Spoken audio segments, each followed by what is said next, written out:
চারিদিকে হৈ হৈ পড়ে গেছে। ওরে গায়ে হলুদ পাঠিয়েও বর এলো না, বর পালিয়েছে, ফাঁকা পালকি ফেরত পাঠিয়েছে পাত্রপক্ষ। কন্যার বাড়িতে হুলস্থুল পড়ে গেল। পাত্রী লগ্নভ্রষ্ট হবার ভয়ে মেয়ের বাবা মাথায় হাত দিয়ে বসে আছে।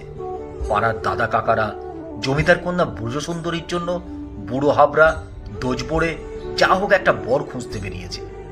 14 বছরের ব্রজসুন্দরী ভাবছে তাকে কি গলায় দড়ি দিয়ে মরতে হবে নাকি পুকুরে ডুব দিয়ে। নিজের ন্যাগড়া জড়ানো মাটির পুতুলগুলোর গায়ে আর একবার হাত বুলিয়ে নিল ও। পাত্র নাকি পেশায় ডাক্তার ছিল। ছেলের পরোপকারী মানসিকতা আর সংসার ত্যাগের বাসনা দেখেই ছেলের মা ব্রজসুন্দরীর মতো ডাকসাইটে সুন্দরী মেয়ের সঙ্গে বিয়ে দিয়ে সংসারে ছেলের মন বসাতে চেয়েছিলেন। কিন্তু বাস্তবে হলো বিপরীত। বিয়ের দিন সন্ধ্যাবেলা কন্যাপক্ষের পাঠানো পালকিতে ওঠার আগেই পাত্র চম্পট দিয়েছে সকলের পাহারাদেরই এড়িয়ে। সময়টা তো স্বাধীনতার কয়েক বছর আগে।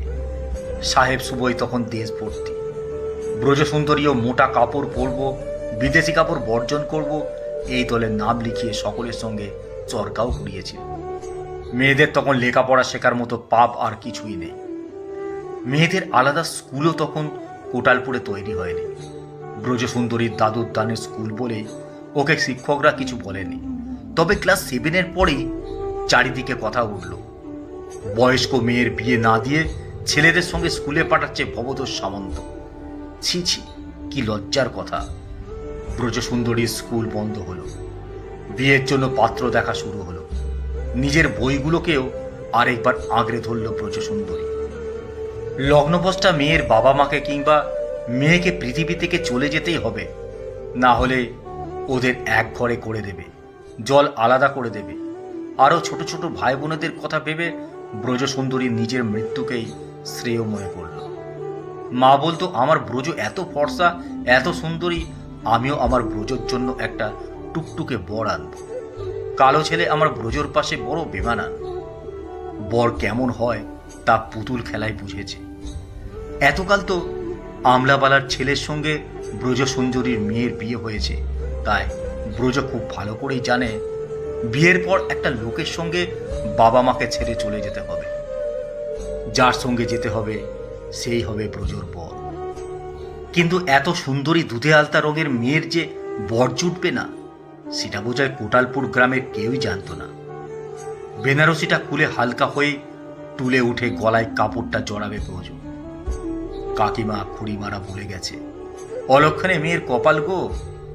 আরেকবার মেয়ের গায়ের মিষ্টি মামা গন্ধটা পেলে মন্দ হতো না। কিন্তু উপায় নেই। ঘরের দরজাটা ভিতর থেকে বন্ধ করল ব্রজ।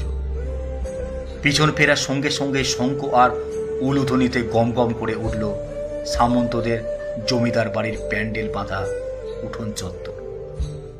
ওরে বর এসেছে উলুদে। ছোট খুড়িমার কথাটা কানে এলো ব্রজর। তাহলে কি পালিয়ে যাওয়ার ডাক্তার পাত্র ফিরে এসেছে? হয়তো লগ্নভ্রষ্টা মেয়েকে আত্মহত্যার হাত থেকে বাঁচাতে এসেছে। প্রাণ বাঁচানোই তো তার ধর্ম। ব্রজর দরজায় ধাক্কা পড়ল। দরজা খুলতে জেঠিমা, খুড়িমা, পাড়ার দিদিরা ঢুকল। খুড়িমা বলল, কেঁদে কেঁদে তো চোখের কাজল ঘেঁটে ফেলেছিলিস। আর একটু পাউডার মাখিয়ে সাজিয়ে দিল ব্রজকে। চারিদিকে সবাই আছে, শুধু ব্রজর চোখ দুটো যাকে খুঁজছে সেই মাকেই খুঁজে পাচ্ছে না ব্রজ। বিয়ের আসরে যাবার পথে একবার যেন মনে হলো মা এখনো মাথায় হাত দিয়ে কাঁদছে। আরে মাকে কেউ এখনো কেন বলেনি যে বর ফিরে এসেছে? পান পাতায় মুখ ঢাকা আর মুখে কুলুপ এঁটে নাকি বিয়ের আসরে যেতে হয়। শুভ দৃষ্টি। চোখ মেলে তাকা ব্রজ। ব্রজ তবুও তাকাতে পারল না। শুধু সিঁদুর দানের সময় দেখল একটা আবলুস কাঠের মতো কেউ হাত তার সিঁদিতে সিঁদুর আঁকছে। চমকে উঠল ব্রজসুন্দরী। তার দুধে আলতা রঙে যেন একটু ছোপো পড়ল ওই কালচে রঙের। মাঝে বলেছিল ফর্সা টুকটুকে হয়েছে তার বর। মুখ খুলতে বারণ করেছে খুড়িমারা, কিন্তু চোখের জল তো অবাধ্য, তাই সেটা ব্রজর গাল বেয়ে গড়িয়েই চলেছে। রাতের অন্ধকারে তার বরের শুধু চোখ দুটোই জ্বলছিল যেন। দিনের আলোয় দেখল চোখ নাক কাটা কাটা এক মাথা চুল। বায়োস্কোপের নায়কের মতোই তার চুলের বাহার। একবার টকিজে একটা বায়োস্কোপ দেখেছিল ব্রজসুন্দর। এ ছেলেও ধুতি নয়, সে সাহেবদের মতো প্যান্ট শার্ট পরে আছে, কিন্তু গায়ের রংটা বড় কালো। এ মানুষ যে তাদের কোটালপুরের নয় তা ব্রজ বুঝতে অসুবিধা হলো না। ওর কথাগুলো হিরোর মতোই। ছেলেটির নাম কানাইলাল রায়। সে সাহেবদের কোম্পানিতে চাকরি করে, মুখে ইংরেজি ফুটছে। কদিনের ছুটিতে কোটালপুর মাসির বাড়িতে বেড়াতে এসেছিল। ব্রজর কাকা দাদারা 24-এর অবিবাহিত ছেলে দেখে প্রায় চ্যাংদোলা করে তুলে নিয়ে এসেছে কানাইকে। কানাইয়ের মা ছোটবেলাতেই মারা গিয়েছিলেন, বাবা দ্বিতীয় বিয়েও করেছিলেন। সৎমা, দাদা, বৌদি কানাইকে প্রায় গৃহছাড়া করেছে। ও কলকাতার সাহেব কোম্পানির ঘরে একাই থাকে, হোটেলে খায় আর ছুটির দিনে গঙ্গার ধারে ঘুরে বেড়ায়। বই পড়া তার একমাত্র নেশা। হাতের লেখাটি তার আঁকার মতো। ব্রজ এতক্ষণে বুঝতে পারল কেন মা কিছুতেই ব্রজর সম্মুখীন হতে চাইছে না। একটা চালচুলোহীন ছেলের সাথে কোনো বাপ মা মেয়েকে সংসার করতে পাঠাতে পারে? কানাই বেশ ভারিক্কি চালে বলল, আমি আজ একাই কলকাতা ফিরে যাচ্ছি, একটু বড় বাসা ঠিক করে বউকে নিয়ে যাব। ব্রজর বাবা ভবতোষ সামন্ত হাঁ হাঁ করে উঠলেন, না না বাবা জীবন, তুমি ব্রজকে সঙ্গে করে নিয়ে যাও। আমি সঙ্গে আর একজন কাজের লোক পাঠাচ্ছি, টাকা দিচ্ছি, তোমার কোনো অসুবিধা হবে না। কানাইলাল কোমরে হাত দিয়ে দাঁড়িয়ে বলল, টাকা? কিসের টাকা? মেয়ে বেচতে চান? কিন্তু আমি তো আমার স্ত্রীকে কিনতে আসেনি। জমিদার ভবতোষ সামন্তর সামনে দাঁড়িয়ে আজ অবধি কেউ এমন করে জোর গলায় কথা বলেনি। ব্রজর মনে হলো এবার বাবা তার বরটাকে খুব জোরে থাপ্পড় মারবে। ভয়ে ব্রজ চোখ বন্ধ করে নিল। মারের কোনো আওয়াজ না পেয়ে চোখ পিট পিট করে দেখল বাবা ওই আবলুস কাঠকে জড়িয়ে ধরে কত আদর করছে। অজান্তেই ব্রজর ঠোঁটটা অভিমানে ফুলে গেল। ওকে যে লোকটা গৃহছাড়া করেছে, ওর বাবাকে যে উঁচু গলায় ধমকাচ্ছে, তাকেই বাবা আদর করছে। কলকাতায় এসে পরের দিন ভোরে ব্রজ ভয়ের চোটে কালো লোকটার হাতটাই চেপে ধরেছে। এত লোকজন, সাহেবের ফিটন গাড়ি, ঘোড়ার এক্কা গাড়ি, টামের ঘন্টি শুনে বেচারা প্রায় আধমরা। কানাইলাল বউকে সান্ত্বনা দিয়ে বলল, তুমি যদি দুষ্টুমি না করো তাহলে ওই মাথায় হ্যাট পরা পুলিশগুলো তোমাকে কিচ্ছুটি বলবে না। ব্রজ কানাইয়ের গা ঘেঁষে জড়সড় হয়ে চলেছে। অবশেষে এক কুঠুরি একটা ঘরের সামনে এসে কানাইয়ের পকেট থেকে চাবি বের করল। ব্রজন মনে পড়ে গেল তাদের বিশাল উঠোন সংলগ্ন বড় বাড়িটার কথা। কানাই বলল, ব্রজ, তুমি ইংরেজি জানো? ব্রজ ঘাড় মেরে বলল, পড়তে শিখেছি, বলতে পারি না। কানাই হেসে পড়ল, আমি তোমাকে পড়ালে তুমি পড়বে? বলে কি তার স্বামী, বিয়ের পর ঠাকুর বাড়ির মহিলাদের মতো তাকেও পড়াবে? স্বামীর অকল্যাণ হবে যে। যতই অপছন্দের হোক, সেদিন মৃত্যুর মুখ থেকে এই মানুষটাই তো বাঁচিয়েছিল। ব্রজ শ্বশুর নেই এখানে, যা ননদ নেই, শাশুড়িও মৃত।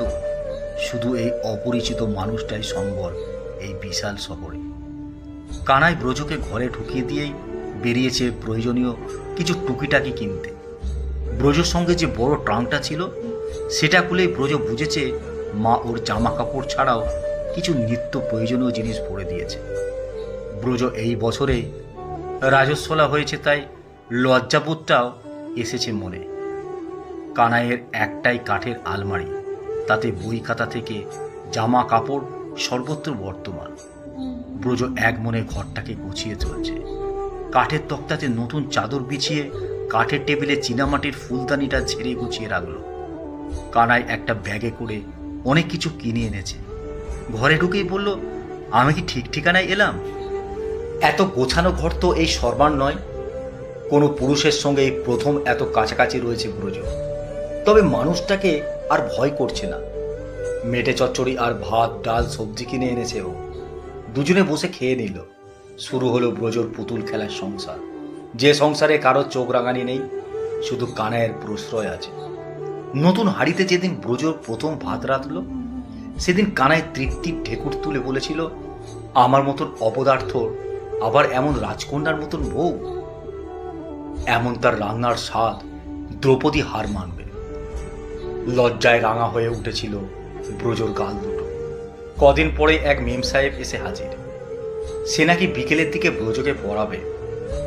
ব্রজর এতদিনের লুকিয়ে রাখা শখটাও পূরণ করে দিচ্ছে এই মানুষটা। এক ছুটির দিনে ব্রজকে নিয়ে কানাইলাল গেল গড়ের ধারে হাওয়া খেতে। দুজনেই গল্প করছে আর বাদাম চিবোচ্ছে। এমন সময় কয়েকটা লম্বা ঝুপড়ির ছেলে এসে ঘিরে ধরল ওদের। কথা নেই বার্তা নেই, কানাইয়ের কলার ধরে টানছে। মুখে বলছে, শালা কালা আদমি, লোকের সুন্দরী বউকে ভাগিয়ে নিয়ে এসেছিস। ব্রজ কোনো দিকে না তাকিয়ে এক ছুটে দূরে দাঁড়িয়ে থাকা মাথায় টুপি পরা পুলিশদের ডাকল। তারা আসতেই ব্রজ বলল, এটাই আমার স্বামী, কেউ আমাকে ভাগায়নি। পুলিশের ডান্ডার বাড়ি খেয়ে তবে তারা ভাগল। কানাই সেদিন রাতে ব্রজর নরম শরীরটা বুকের মধ্যে জড়িয়ে ধরে বলল, আরেকবার কানে কানে বলো তো, ওই মাঠের পুলিশগুলোকে যেটা বললে। অতগুলো পরপুরুষের সামনে দাঁড়িয়ে যেটা জোর গলায় বলেছিল ব্রজ, এখন পুরুষালী শরীরের ঘ্রাণ নিতে নিতে অবশ ইন্দ্রিয়রা কথা বলতে নিষেধ করল যেন। বাবার চিঠি হাতে মহেশ কাকা হাজির হয়েছে ব্রজর বাসায়। কোটালপুরের বাড়িতে কালী পুজো আছে, তাই ওদের দুজনকে নিয়ে যেতে এসেছে। কানাইয়ের সাহেবি অফিসে ছুটি পাওয়া যাবে না বলে ব্রজ একাই চলল বাপের বাড়ি। কানাই বলল, দেখো ব্রজ সুন্দরী, বাপের বাড়ির সখীদের পেয়ে এই কালা আদমিকে যেন ভুলে যেও না। ব্রজর তখন আনন্দের শেষ নেই। কতদিন পর আবার কোটালপুরের বাড়ি, পুকুর ধার, মায়ের আদর, দিন সাথে কেটে গেছে বাপের বাড়িতে। ডুব সূর্যের আলোর দিকে তাকিয়ে ব্রজর মনটা হু হু করে উঠল। পুকুরের জলের দিকে তাকাতেই একটা বড় বড় চোখের টিকালো নাকের মানুষের ছবি ভেসে উঠল। আর কানের কাছে শুনতে পেল, কি গো ব্রজ সুন্দরী, আমাকে ভুলে গেলে নাকি? চমকটা ভাঙল খুড়িমার ডাকে। লাজ লজ্জার মাথা খেয়ে ছোট জ্যাঠার কাছ থেকে পোস্ট কাটছে, তাতে লিখতে শুরু করল, শ্রীচরণেশু স্বামী, প্রায় দিন সাতেক হলো আমি বাড়িতে এসেছি। তোমার খাওয়ার বড়ই গোলযোগ হচ্ছে বুঝতে পারছি। হয়তো রাতে একা থাকতে তোমার অবদেবতাদের ভয়ও করছে। জামাতে ঘামের গন্ধ হচ্ছে নিশ্চয়। আর মেম সাহেবও ছাত্রীকে না পেয়ে নিশ্চয় রাগ করেছেন। তোমার ঘড়িটাও বোধহয় দম দেওয়ার অভাবে সময় দিচ্ছে না, তাই 7 দিনেও একখানা পত্র লিখতে ফুরসত মেলেনি তোমার। আমার বাপের বাড়ি থেকে কলকাতায় যাওয়ার সময় উপস্থিত হয়েছে। চিঠিটা শেষ করার আগেই ছোটদা চেঁচিয়ে বলল, ব্রজ দেখে যা, কে এসেছে। বুকের ভিতরটা ধরাস করে উঠল ব্রজর। জানালা দিয়ে দেখল মিষ্টির হাঁড়ি হাতে কানাইলাল ঢুকছে। নিজের এলোথেলো শাড়িটা ঠিক করে চুলটা আঁচড়াতে লাগলো ব্রজ। চিঠিটা লুকোনোর আগেই কানাই এসে হাত থেকে কেড়ে নিয়ে ব্রজকে শুনিয়ে শুনিয়ে পড়তে লাগলো ওর লেখা চিঠিটা। লজ্জায় কানাইয়ের বুকে মুখ লুকিয়ে বাঁচালো ব্রজ সুন্দরী। ঠিক কবে এই অপছন্দের মানুষটা এতটা পছন্দের হয়ে উঠল, এতটা ভালোবাসার হয়ে উঠল, কিছুতেই বুঝতে পারল না ব্রজ সুন্দরী। এখন শুধু বুঝতে পারছে এই মানুষটাকে ছাড়া ওর মন খারাপ হয়। বঙ্কিমচন্দ্রের উপন্যাসে একেই বোধহয় প্রেম বলে ব্যাখ্যা করেছেন লেখক। ব্রজ কান পেতে শুনছিল কানাইয়ের হৃদস্পন্দন। কলমে অর্পিতা সরকার।